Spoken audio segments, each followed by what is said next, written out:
नमस्कार दोस्तों, स्वागत है आपके अपने YouTube चैनल रीडिंग लवर्स पर। दोस्तों आज की जो वीडियो में हम करने वाले हैं हरियाणा में जो आपका टीचर एलिजिबिलिटी जो टेस्ट है TST PST PRT वाला। तो आपके एग्जामों के लिए महत्वपूर्ण क्वेश्चन आज की वीडियो में हम यहाँ पर करने वाले हैं, जिसमें सबसे पहले जो हमारे बाल विकास एवं शिक्षा शास्त्र से जो महत्वपूर्ण क्वेश्चन आ जाते हैं और इसी प्रकार के क्वेश्चन जो आपको एग्जाम में भी देखने को मिलेंगे। और अगर आप हमारी इससे पहले वाली वीडियो को अगर आप देखना चाहते हैं तो इसे आप हमारे चैनल की प्लेलिस्ट में जाकर देख सकते हैं। इसके अलावा महत्वपूर्ण अपडेट के लिए आप चैनल को सब्सक्राइब कर लीजिएगा। तो हमारा जो यहाँ पर पहला क्वेश्चन है तो बाल विकास एवं अभियान से रहेगा। पहला क्वेश्चन है, यहाँ पर एक कथन इसमें सही नहीं है। अब ये कौन से वाला है कि वंश अनुक्रम माता पिता से संतान में गुणों का संचरण है। वंश अनुक्रम विकास प्राणी और उसके पर्यावरण की अंतःक्रिया का परिणाम है। वंश अनुक्रम व्यक्ति की जन्मजात विशेषताओं का शोधन है। माता पिता की शारीरिक और मानसिक विशेषताओं का संतानों में संचरित होना ही वंश अनुक्रम है। अब यहाँ पर एक सही नहीं में पूछा गया था, नहीं है, और जो ये ऑप्शन 3 में दिया गया है कि वंश अनुक्रम व्यक्ति की जन्मजात विशेषताओं का शोधन है, तो यही सही नहीं है। अब एग्जाम में क्वेश्चन वंश अनुक्रम के बारे में भी आता है। वंश अनुक्रम क्या है? जैसे आपके कोई गुण हैं वो आपके माता पिता से आपको मिले हैं, आपके माता पिता को आपके उनके जो माता पिता उनसे मिले हैं। तो जैसे किसी के बच्चे हैं या आप ही लगा लो अपने ऊपर से, आप अगर आपका कद ऊंचा है तो हो सकता है आपके माता पिता भी या लंबे कद के हों या उनके पिता भी लंबे कद के हों। मतलब ये जो कहने का मतलब है उनके परिवार में से कोई व्यक्ति लंबा हो सकता है। अगर कोई काला है तो उनके परिवार में से कोई काला हो सकता है। तो ये गुण जो है ये वंश अनुक्रम या पीढ़ी दर पीढ़ी चलते रहते हैं। तो यही है। तो वंश अनुक्रम माता पिता से संतान में गुणों का संचरण है। तो यह जो गुण जो है ये माता पिता से आगे चलते रहते हैं। और विकास प्राणी और उसके परिवहन की अंतःक्रिया का ही परिणाम है। माता पिता की जो शारीरिक और मानसिक विशेषताएं जो है इनका संतानों में संचरण होना ही वंश अनुक्रम है। तो इसको छोड़कर यहाँ सारे जो है सही माने गए हैं। अगला क्वेश्चन आ जाता है साहचर्य से।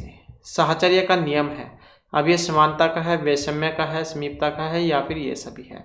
अब साहचर्य का जो नियम है ये क्या है, और इसमें अगर हम देखें तो यहाँ पर रहेगा ऑप्शन 4 हमारा। तो ये सभी के सभी आ जाएंगे साहचर्य में, जिसमें समानता, वैषम्य का नियम और समीपता का नियम। तो ये जो नियम है इसके अनुसार व्यक्ति प्राप्त ज्ञान का उपयोग अन्य परिस्थितियों में या सहचारी उद्दीपक वस्तु के प्रति भी करने लगता है। समानता, वैषम्य व समीपता ये सभी नियम साहचर्य के नियम हैं। अगला क्वेश्चन है, गेट्स के अनुसार अनुभव के द्वारा व्यवहार में परिवर्तन ही। तो ये एक कथन भी जहाँ एग्जाम में आपको देखने को मिल सकता है। तो जैसे गेट्स जहाँ इन्होंने माना था कि अनुभव द्वारा व्यवहार में परिवर्तन ही अभिप्रेरणा है, समायोजन है, सीखना है या फिर चिंतन है। तो अनुभव के द्वारा व्यवहार में परिवर्तन ही सीखना है, जो ऑप्शन 3 में है। तो ये कथन था यहाँ पर गेट्स का। इसके बाद जो हमारा क्वेश्चन आ जाता है, अपने आप को प्रेम करने की प्रवृत्ति।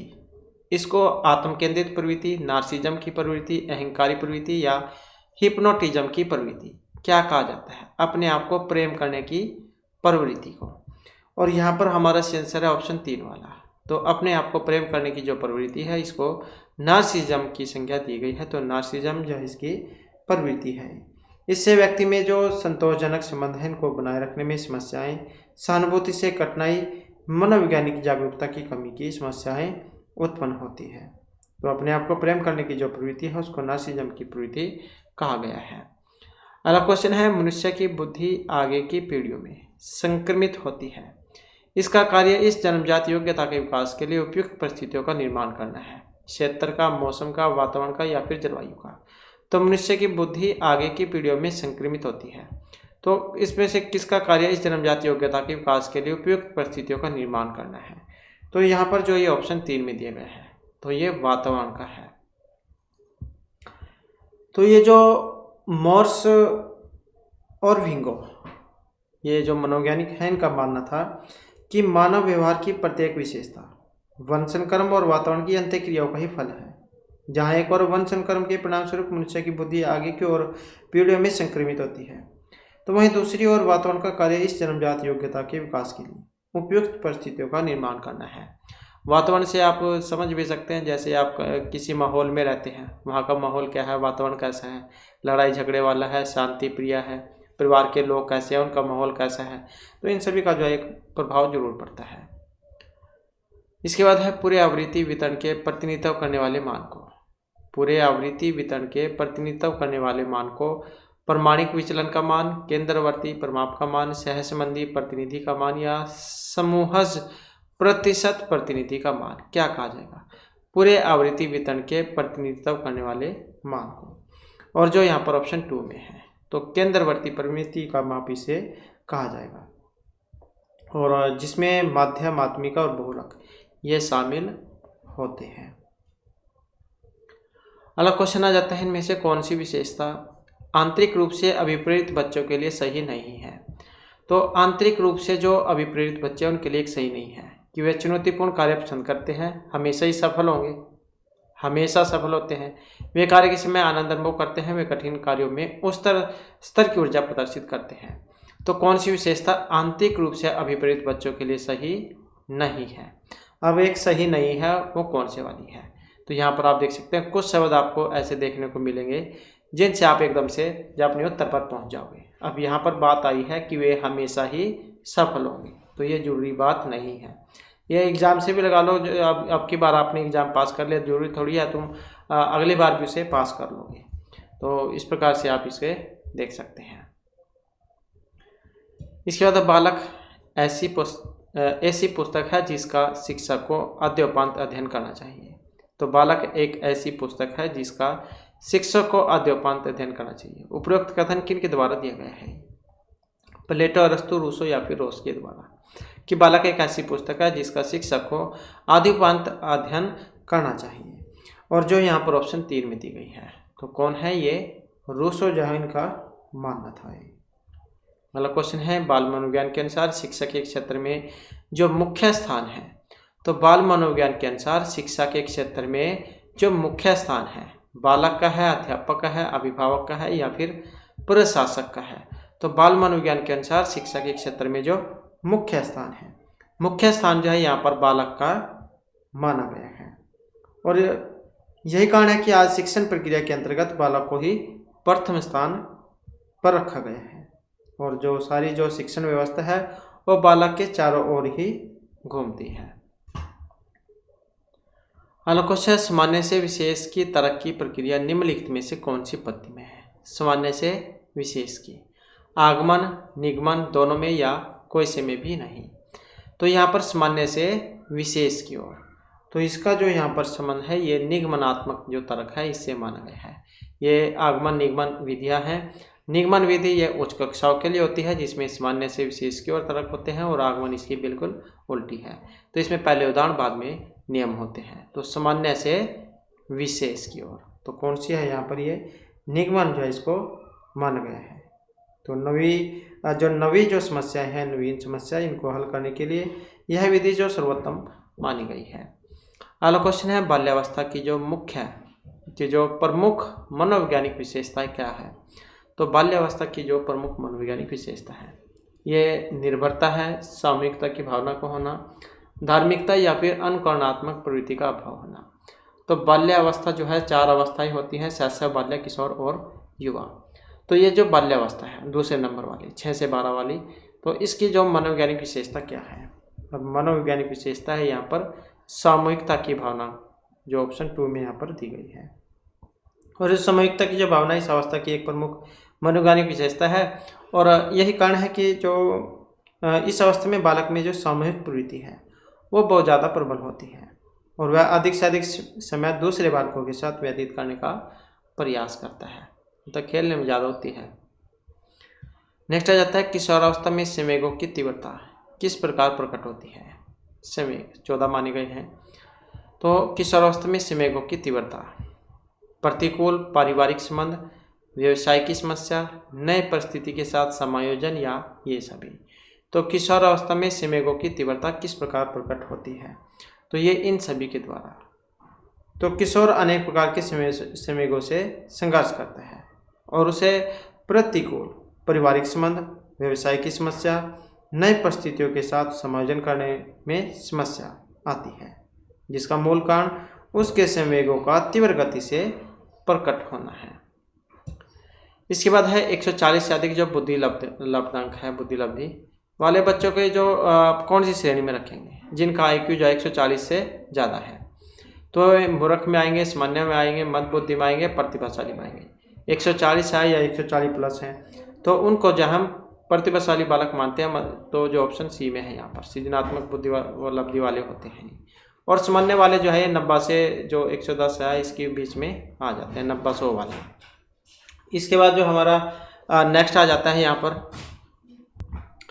तो इस प्रकार से जो यहाँ पर ऑप्शन 4 वाला इसका हो जाएगा। नेक्स्ट आ जाता है सृजनशीलता, मौलिक परिणामों को अभिव्यक्त करने की मानसिक क्रिया है। सृजनशीलता मौलिक परिणामों को अभिव्यक्त करने की मानसिक क्रिया है।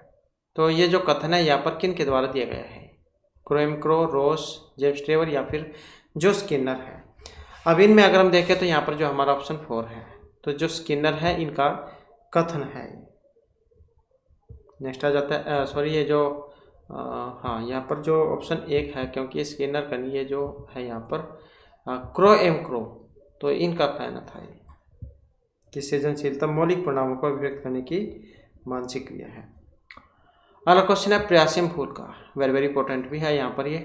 ये सिद्धांत दिया था थॉर्नडाइक, मैकडूगल, कोहलर या पावलोव ने। तो प्रयास और फूल का सिद्धांत, और ये जो दिया गया था थॉर्नडाइक के द्वारा।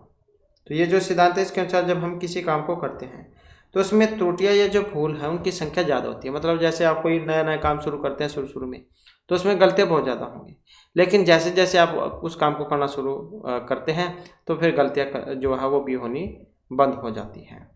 तो इसे कहा गया है प्रयासवन फूल का सिद्धांत। या इसका उदाहरण टाइपिंग से लिया जाता है। जैसे आप शुरू में कंप्यूटर पर टाइपिंग सीखते हैं, तब तो आप जितने भी वर्ड है सारे देख देख कर टाइप करते हैं। धीरे धीरे जब आपका अभ्यास हो जाता है तो आप फिर बिना देखे सारी टाइपिंग अच्छी तरीके से और जल्दी जल्दी भी कर लेते हैं।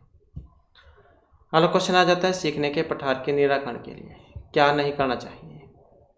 सीखने वाले को प्रेरित और प्रोत्साहित करना, सीखने को अच्छी विधि का प्रयोग करना, दंडित करना या इनके कारणों का अध्ययन करना। तो सीखने का जो पठार है इसके निराकरण के लिए क्या नहीं करना चाहिए, और जो यहाँ पर ऑप्शन 3 में दिया है। तो मारना, पीटना, दंड देना वो कभी भी जो है नहीं कह सकते हैं। तो क्या नहीं करना चाहिए, दंडित करना।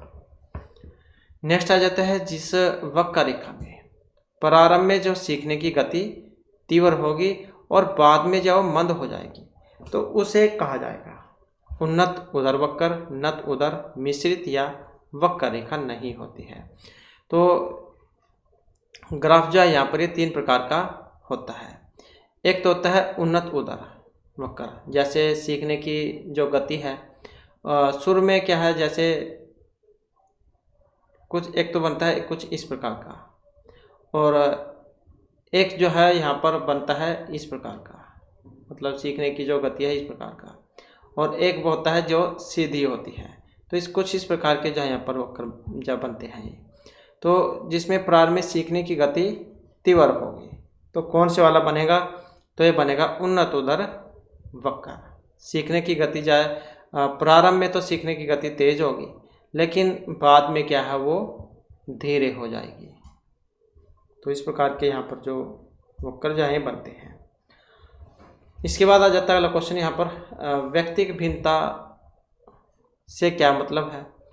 व्यक्तिक, दो व्यक्तियों में शारीरिक भिन्नता, कोई दो शारीरिक मानसिक योग्यता और संवेगात्मक दशा में समान एक जैसे नहीं होते हैं। कोई दो व्यक्ति शारीरिक और मानसिक योग्यता में समान और एक जैसे होते हैं, या कोई सभी नहीं। तो व्यक्तिगत भिन्नता से आप वैसे नहीं अगर समझ सकते हैं तो ऐसे समझ सकते हैं जैसे एक क्लास है, एक क्लास में कितने सारे बच्चे होते हैं, कुछ तो किसी काम को जल्दी सीख लेते हैं, कुछ लेट सीखते हैं और कुछ सीख नहीं पाते। तो इसे कहा गया है व्यक्तिगत भिन्नता। और जो यहाँ पर ऑप्शन 2 में दिखाई गई है कि कोई दो व्यक्ति शारीरिक, मानसिक और संवेगात्मक में एक समान और एक जैसे नहीं हो सकते हैं, जैसे 5 उंगलियां कभी बराबर नहीं हो सकती। अगला क्वेश्चन आ जाता है मानसिक स्वास्थ्य विज्ञान का जो प्रमुख उद्देश्य है यहाँ पर बालक के मानसिक स्वास्थ्य की रक्षा करना, कुसमायोजन का निराकरण करना, दोनों भी या कोई सभी नहीं। तो ये जो मानसिक स्वास्थ्य विज्ञान है इसका प्रमुख जो उद्देश्य है, प्रमुख जो यहाँ पर उद्देश्य है इन दोनों से है। बालक के मानसिक स्वास्थ्य की रक्षा करना और कुसंयोजन का निराकरण करना। नेक्स्ट क्वेश्चन है, तो यहाँ पर जो 7 छात्र हैं इनका जो मध्य का यहाँ पर बताना है। तो मध्य के लिए क्या होगा, तो इनको सारे को टोटल कर लेंगे और साथ में 1 कर देंगे, n+1 वाला जो फार्मूला होता है, तो वही यहाँ पर लगेगा चौथा पद। तो इनको आप क्रम अनुसार लगा लें। तो जब हम इसे क्रम अनुसार लगाएंगे तो सबसे पहले छोटा ये है, फिर उससे बड़ा, फिर उससे बड़ा, आरोही क्रम जो होता है। तो इस आधार पर देखें तो यहाँ पर 40 जो है इसका फिर बनेगा। तो इसे आप लगा कर देख सकते हैं छोटे से बड़े क्रम में। इसके बाद है रुचि का संबंध है योग्यता से, अवधान से, दोनों या कोई सा भी नहीं। तो रुचि का जो संबंध है, अब रुचि का यहाँ पर संबंध किससे है, अवधान से है। तो रुचि क्या है कि जो है प्रेरक शक्ति है, जो हमें किसी वस्तु, व्यक्ति या क्रिया के प्रति ध्यान देने के लिए प्रेरित करती है। अवधान मतलब ध्यान। तो रुचि का अवधान से सीधा और घनिष्ठ संबंध है और दोनों साथ चलते हैं। नेक्स्ट आ जाता है सीखे हुए ज्ञान, कौशल या विषय का अन्य परिस्थितियों में उपयोग करना। इसे हम प्रेरणा, भग्नाशा, सीखने का स्थानांतरण या चिंता क्या कहेंगे। तो सीखे हुए ज्ञान, कौशल और विषय का अन्य परिस्थितियों में उपयोग करना, तो उसे हम कहेंगे सीखने का स्थानांतरण। और ये 3 प्रकार का माना गया है, जिसमें धनात्मक, नेगेटिव मतलब ऋणात्मक, और एक होता है शून्य। नेक्स्ट है अनुबंधन की प्रक्रिया में प्रथम सोपान निम्न अंकित में से कौन सा है। अनुबंधन की प्रक्रिया में प्रथम जो सोपान है उत्तेजना, सामान्यीकरण, आवृत्ति या कोई सा भी नहीं। तो अनुबंधन की प्रक्रिया में जो प्रथम सोपान है, प्रथम सोपान यहाँ पर जो उत्तेजना है इसको माना गया है। और जो पावलोव थे इनका कहना था कि सीखना एक अनुबंधनात्मक प्रक्रिया है और इस प्रक्रिया का प्रथम सोपान उत्तेजना है और यही उत्तेजना पहले किसी विशेष अनुक्रिया के साथ लगी रहती है तथा अंत में वह किसी व्यवहार का कारण बन जाती है। तो यहाँ पर अनुबंधन का जो सिद्धांत है ये I.P. पावलोव का था, तो ये भी आप याद रखिएगा। इसके बाद है स्मृति सीखी हुई वस्तु का सीधा उपयोग है। तो ये कथन है यहाँ पर William McDougall, Ross, William Woodworth या ड्रेवर। तो स्मृति सीखी हुई वस्तु का सीधा उपयोग है। अब कथन है यहाँ पर, तो किन का है, ये वुडवर्थ का है। परिभाषा एग्जाम में आ सकती है एक जरूर। इसके बाद है कौन सी दशा या फिर दशाएं ध्यान को आकर्षित करने की आंतरिक दशा नहीं है। तो ध्यान को आकर्षित करने की एक आंतरिक दशा नहीं है। उद्दीपन की स्थिति, आवश्यकता, दोनों या फिर ये सभी। तो कौन सी नहीं है, नहीं है उद्दीपन की स्थिति।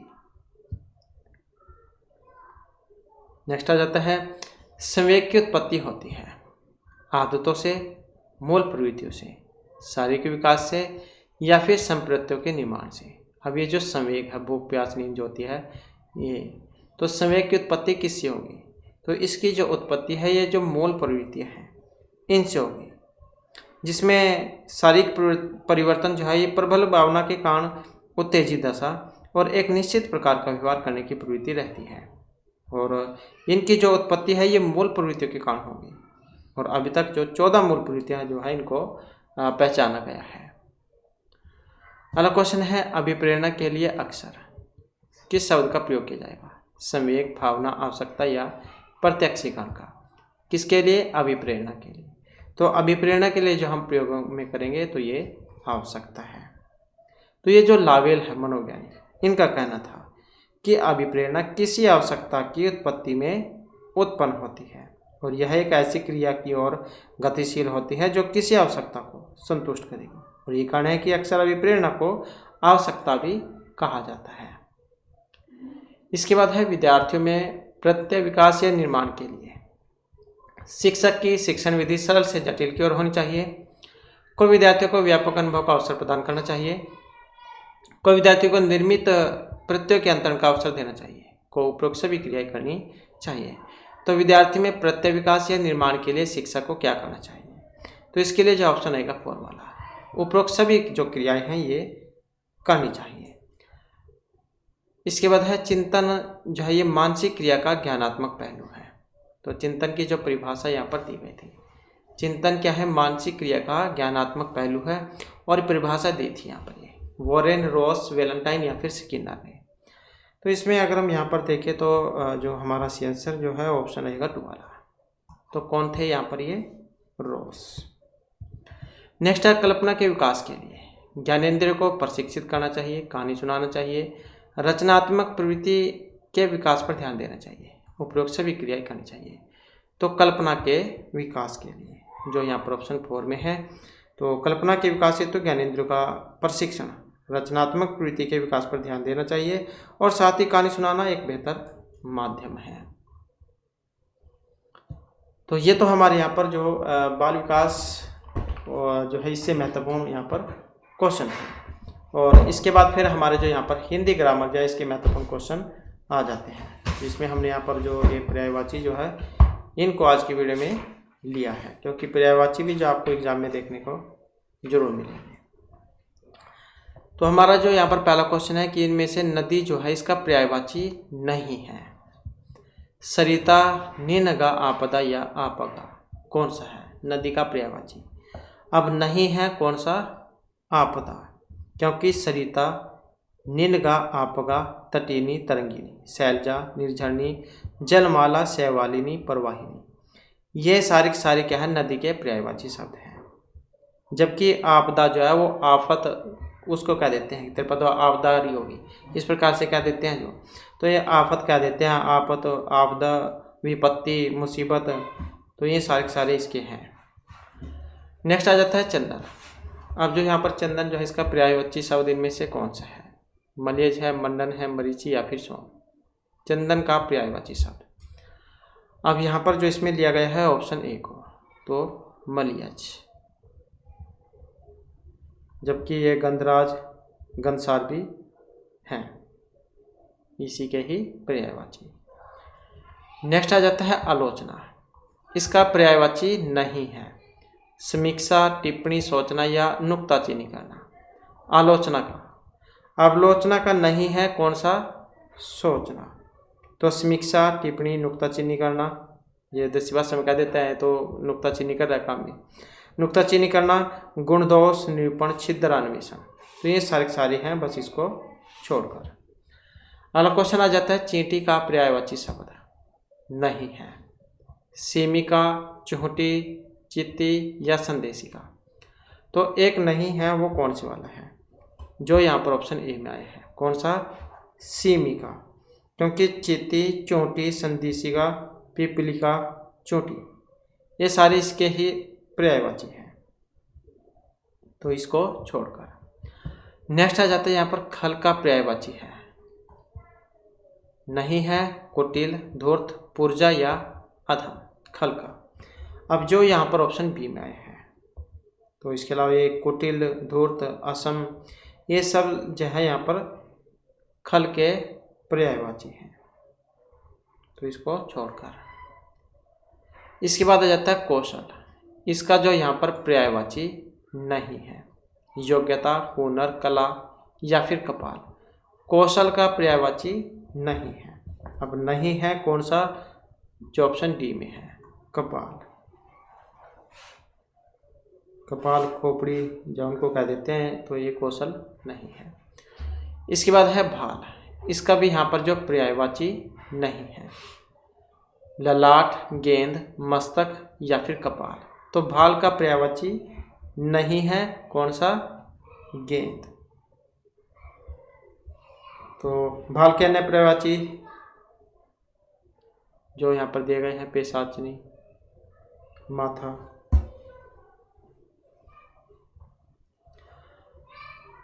इसके बाद है घर। यहाँ पर भी इसका एक पर्यायवाची नहीं है। निलय, प्रवास, निवास या गृह है। और जो ये ऑप्शन सी में दिया गया है प्रवास, यही नहीं है, क्योंकि प्रवासी जो दूसरे देश में चल जाते हैं प्रवासी, उनको कहा जाता है जो अपने देश के नहीं है, जो दूसरे देश में जाकर रहने लग जाते हैं, उनको कह देते हैं प्रवासी। नेक्स्ट है इनमें से प्रपंच का पर्यायवाची नहीं है। फरेब, दुनिया, संझा या छल, प्रपंच का पर्यायवाची नहीं है कौन सा?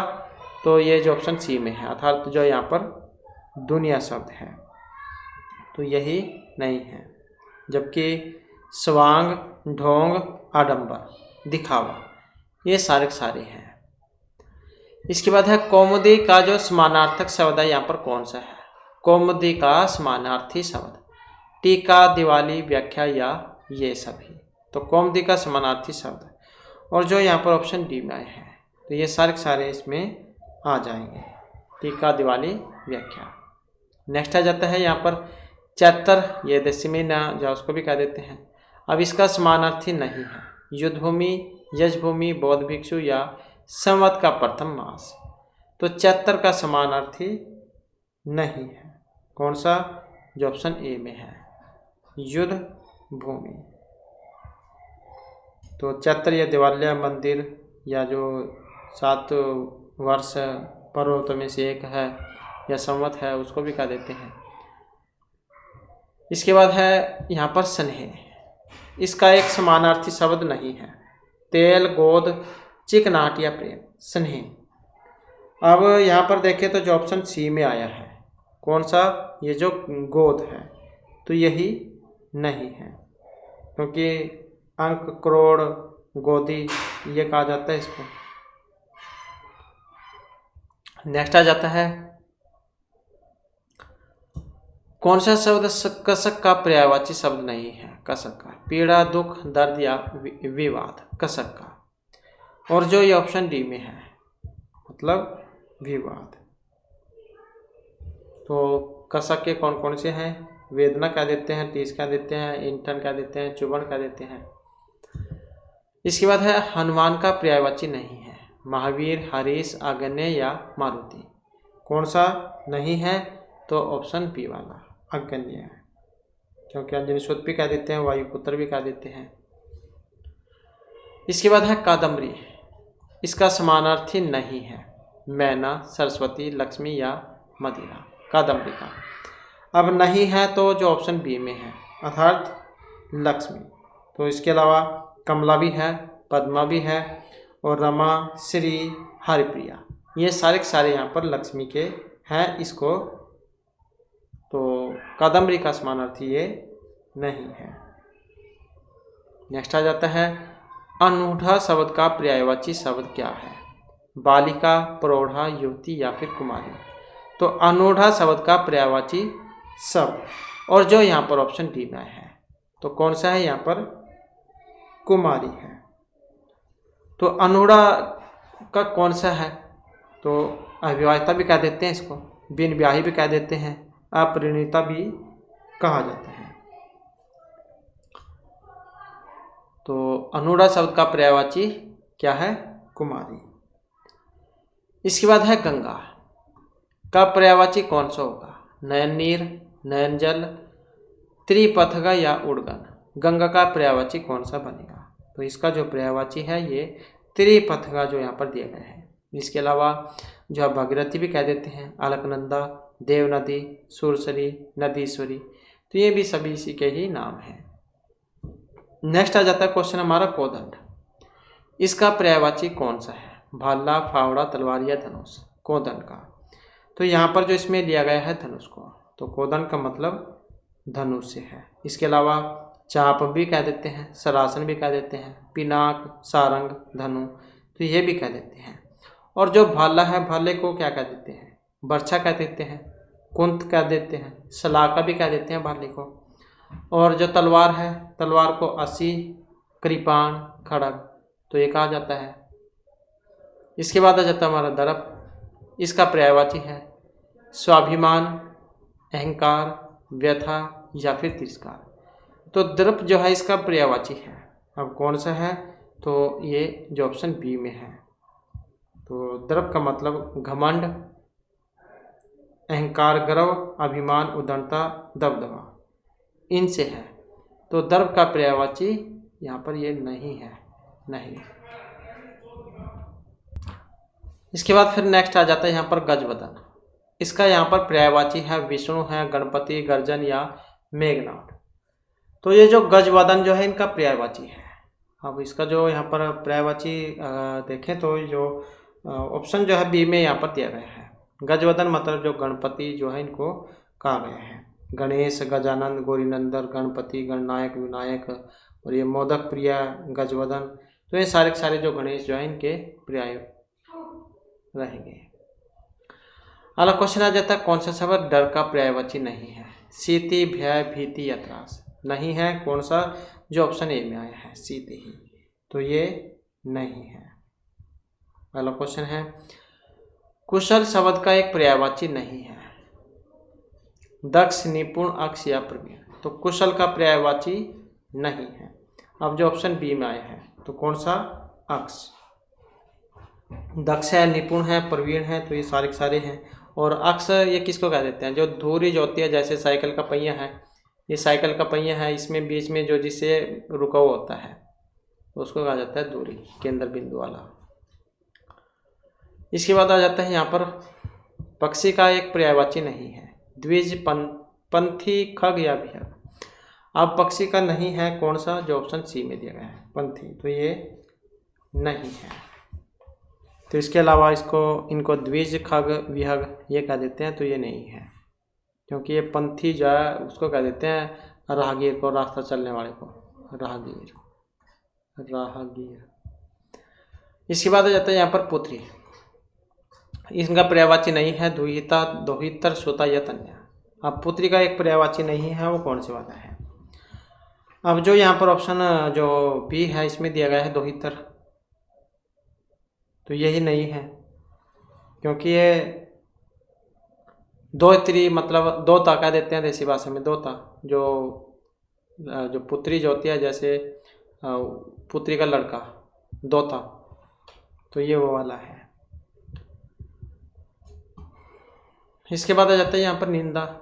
इसका पर्यायवाची है कुत्सा, अपस्मार, बरखुरदार या स्तुति, निंदा का। और जो ऑप्शन एक में है धार, कुत्सा। नेक्स्ट आ जाते हैं यहाँ पर दुष्ट। दुष्ट का एक पर्यायवाची नहीं है? खल, दुर्जन, खलक या अधम, दुष्ट का। अब नहीं है तो जो ऑप्शन बी में यहाँ पर दिया गया है कौन सा? खलक। खल, दुर्जन, अधम ये सारे हैं, क्योंकि ये खलक जो है संसार से इसका मतलब है, संसार। इसके बाद है गुस्से का समानार्थी नहीं है? क्रोध, अमर्ष, रोष या फिर अपकर्ष, गुस्से का। अब नहीं है तो कौन सा? अपकर्ष, ये वाला नहीं है। तो अपकर्ष का अर्थ क्या है? अवनति से लिया गया है, अवनति जो होता है इससे। इसके बाद है मद। मद का एक समानार्थी नहीं है यहाँ पर? शिथिल, मध्य, गर्व या नशा, मद। तो मद का जो है ये शिथिल से नहीं है, क्योंकि गर्व, नशा, घमंड, मध्य ये सारे कहा जाते हैं, क्योंकि शिथिल मतलब आलस्य से लिया गया है इसका मतलब। इसके बाद आ जाता है पहाड़। इसका एक पर्यायवाची नहीं है? अचल, गिरी, अचला या आद्री, पहाड़ का। तो इसमें देखें तो जो ऑप्शन बी में है यहाँ पर अचला, तो ये नहीं है, क्योंकि ये धरा कह देते हैं, जमीन, पृथ्वी, भू ये सारे हैं। क्योंकि अचल, गिरी, आतर ये तीनों पहाड़ के पर्यायवाची शब्द हैं। और अचला के हैं ये धरा, पृथ्वी, जमीन, भूमि, भू। इसके बाद है बादल का पर्यायवाची नहीं है? जलद, तोयज, अभर या घन। एक जलद आता है, एक जलज आता है। तो ये बादल जो है, बादल का पूछा गया यहाँ पर, तो ये जो तोयज है यहाँ पर, क्योंकि इसे जलद भी कह देते हैं, घन भी कह देते हैं, अभर भी कह देते हैं। इसके बाद है कमल। कमल का एक पर्यायवाची नहीं है? नीरज, अरविंद, उत्पल या वारिद, कौन सा? कमल का। अब इसमें देखें तो जो ऑप्शन डी में आया है यहाँ पर वारिद, ये वाला, क्योंकि कमल जो इसको नीरज भी कह देते हैं, उत्पल भी कह देते हैं, अरविंद भी कह देते हैं, जबकि वारिद जो है ये बादल जो है, बादल का है, बादल। इसके बाद है इनमें से कौन सा शब्द सूर्य का पर्यायवाची नहीं है? दिनकर, हिमकर, दिवाकर या प्रभाकर, सूर्य का। अब नहीं में है यहाँ पर कौन सा? हिमकर, क्योंकि हिम जो है ये चंद्रमा जो है, चंद्रमा को कहा जाता है हिमकर, हिम होती है ठंडी, ठंडा कौन सा यहाँ पर? चंद्रमा। तो बाकी और सारे सूर्य के हैं। अगला क्वेश्चन आ जाते हैं यहाँ पर, कौन सा शब्द बिजली का पर्यायवाची नहीं है? तड़ित, सौ, दामिनी, चंचला या चंचरी? बिजली का। तो ये जो ऑप्शन डी में आया है यहाँ पर, यही नहीं और बाकी सारे हैं। नेक्स्ट आ जाता है यहाँ पर, कौन सा शब्द हवा का एक पर्यायवाची नहीं है? अनल, पवन, अनिल या समीर? हवा का कौन सा है? तो ये ऑप्शन ए वाला है, क्योंकि अनल जो है ये आग जो होती है, आग उसको कहा जाता है। इसके बाद आ जाता है यहाँ पर आँख, इनका भी एक पर्यायवाची नहीं है। अक्षी, दीर्घ, नयन या दीर्घंबु? आँख का अब नहीं है, कौन सा? जो ऑप्शन डी में है, दीर्घंबु, क्योंकि अक्षी, नयन, दीर्घ कह देते हैं, दीर्घंबु नहीं है। अगला क्वेश्चन आ जाता है हमारा अरुण। तो ये यहाँ पर दिया गया है अरुण। अब इसका जो समानार्थी है नहीं है। अब वो कौन से वाला है? सूर्य का सारथी या बिंबा का फल या कुसुम, कुमकुम? अरुण का समानार्थी नहीं है। अब जो ऑप्शन डी में यहाँ पर दिया गया है अर्थात जो बिंबा का फल है। नेक्स्ट आ जाता है, कौन सा शब्द उच्च का समानार्थी नहीं है? टीला, बड़ा, श्रेष्ठ या उठा हुआ? अब इसमें नहीं है, कौन सा? जो ऑप्शन ए में है, टीला, क्योंकि श्रेष्ठ को भी कहा जाता है, बड़ा भी कह देते हैं, उठा हुआ भी होता है, उच्च मतलब ऊपर की ओर या ऊंचा। इसके बाद आ जाता है कनक, इसका समानार्थी नहीं है। सोना, धतूरा, मक्का, गेहूँ? कनक का। अब जो यहाँ पर ऑप्शन बी में आया है मक्का, तो ये नहीं कहा जाता है इसको, क्योंकि धतूरा भी कह देते हैं, गेहूँ भी कह देते हैं, कनक गेहूँ को भी कह देते हैं, सोना भी होता है। तो यहाँ पर जो इसमें मक्का इसका नहीं है। इसके बाद है मस्तक, लाल, लालिमा, ललाट या ललाई? तो मस्तक का कौन सा है? और मस्तक माथा जो है उसको कह देते हैं, तो ऑप्शन बी वाला हो जाएगा, ललाट, माथा। नेक्स्ट आ जाता है विष्णु का एक पर्यायवाची नहीं है यहाँ पर। केशव है, दामोदर है, चक्करपाणी या मुक्त पुरुष? तो कौन सा नहीं है? ये जो ऑप्शन डी में आया है मुक्त पुरुष। इसके अलावा जो है यहाँ पर केशव, चक्करपाणी, दामोदर ये सारे इनके नाम हैं। अगला क्वेश्चन आ जाता है समुद्र। समुद्र का पर्यायवाची नहीं है। अम्बुद, अर्णव, पारावार या प्योधी? कौन सा नहीं है समुद्र का? अब ये जो ऑप्शन ए में आया है अम्बुद, ये वाला, क्योंकि समुद्र के जो पर्यायवाची है इसमें पारावार भी है, अर्णव भी है, प्योधी भी है। अम्बुद जो है बादल को कहा जाता है। इसके बाद हम उस विकल्प का चयन करें जो दिए गए शब्द का सही समानार्थी है। हिरण, कुरंग, नंदन, तुरंग या अम्बुद? तो यहाँ पर क्या है, इनका सही बताना है कौन सा है हिरण का। अब हिरण का जो सही है यहाँ पर ऑप्शन ए वाला, कुरंग जो इसका सही है। अगला क्वेश्चन है, चार विकल्पों में से उस विकल्प का चयन करें जो दिए गए शब्द का सही समानार्थी शब्द वाला विकल्प है। जैसे सर्प है, अब सर्प को क्या कहा जाएगा इसमें? तो सर्प जो है इसको हम सारंग कह देते हैं, तो यही है इसका। अगला क्वेश्चन आ जाता है यहाँ पर पर्यायवाची एक नहीं है। वायु, समीर, सलील या पवन? हवा का। तो कौन सा नहीं है? ये जो ऑप्शन डी में है सलील, क्योंकि ये जल का है। अगला क्वेश्चन है, निम्नलिखित कथन पर विचार कीजिए और सही उत्तर बताइए। हिंदी के पर्यायवाची शब्द संस्कृत और तद्भव शब्द है। पर्यायवाची शब्द को प्रति शब्द भी कहा जाता है। जिन शब्दों के अर्थ में समानता होने हम पर्यायवाची कहेंगे। तो कौन से वाला सही है? अब जो सही है यहाँ पर कौन सा? ऑप्शन डी वाला। तो 2 और 3 जो है यहाँ पर इसमें सही लिए गए हैं। तो 1, 2, 3, तो दूसरा और तीसरा यहाँ पर सही है।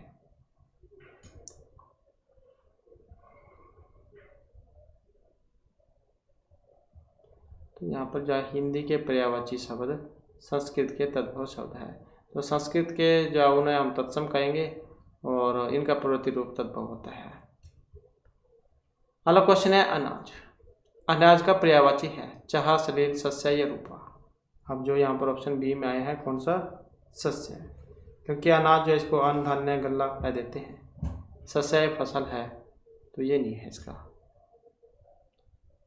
क्योंकि ये पूछा गया था पर्यायवाची शब्द है सस्य। बाकी और ये जहाँ शरीर जल को कह देते हैं, ये अलग है। नेक्स्ट आ जाता है कौन सा शब्द अनीक का पर्यायवाची है। अर्जुन, सोना, अग्नि या घोड़ा। अनीक। अब जो यहाँ पर ऑप्शन बी में आया है कौन सा, सेना। अर्जुन को कौन कौन से नाम से जाना जाता है। अर्जुन को हम धनंजय भी कह देते हैं, सव्याची, पार्थ। अग्नि को अनल पावक दहन कह देते हैं। घोड़े को घोटक बाजी तुरंग कह देते हैं। तो अनीक का पर्यायवाची है सेना। इसके बाद है कपड़ा। चलन, गगन, वसन या जंगल क्या कहा जाता है कपड़े को, तो कपड़े को हम वसन कह देते हैं। इसके बाद है अनाथ का एक पर्यायवाची नहीं है, कौन सा, जो ऑप्शन सी में आया है अर्थात जो अनाड़ी है। जबकि बेसहारा, यतीम, निराश्रित ये अनाथ के पर्यायवाची हैं। इसके बाद आ जाता है जो विचित्र है, इसका पर्यायवाची कौन सा होगा। विरुद्ध है, विलक्षण है, प्रतिकूल है या विपरीत है विचित्र का। अब इसमें देखें तो जो ऑप्शन सी में है यहाँ पर विलक्षण, तो यही जो यहाँ पर इसका माना गया है। तो इस प्रकार से जो हमारे आज की क्लास में महत्वपूर्ण क्वेश्चन थे। नेक्स्ट जो वीडियो इसमें आपके लिए नए जो महत्वपूर्ण क्वेश्चन हम लेकर आएंगे। और हमारे साथ अंत बनाने के लिए धन्यवाद।